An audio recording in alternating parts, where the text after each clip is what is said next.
Ao final do mandato, o atual presidente da República, Michel Temer, deverá passar o bastão ao sucessor.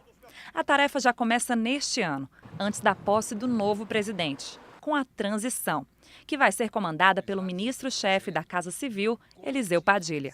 Segundo o processo de transição, a partir do segundo dia útil após as eleições, o presidente eleito pode indicar até 50 membros para formar a equipe de transição, que funciona até 10 dias após a posse.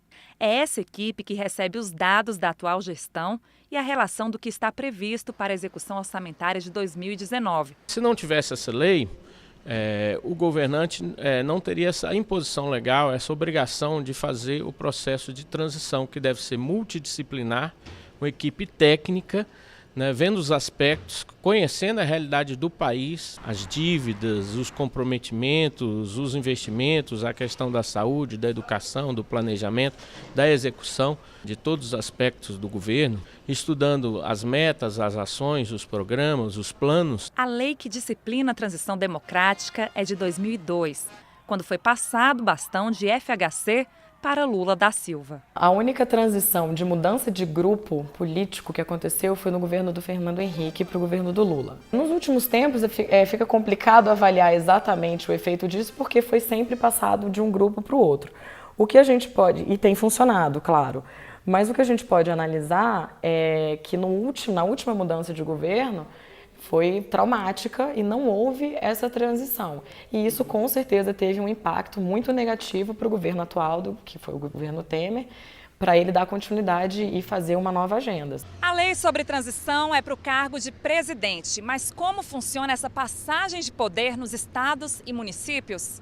Cada unidade da federação age de forma autônoma e muitas vezes novos governadores e prefeitos só têm acesso às informações no dia da posse. Para este especialista, é preciso aprovar uma lei que regulamente a transição em todo o país. Muitas vezes as eleições se dão num clima um clima de muito acirramento político, de muita polarização. E isso não poderia, isso certamente pode afetar a transição, Como um eventual governo que possa perder uma reeleição, vai ter, disposição para franquear o acesso a todos os dados da real situação das finanças públicas para o seu adversário. Eu enxergo essa situação de, eventualmente, não franquear esse acesso aos dados como um ato de improbidade administrativa.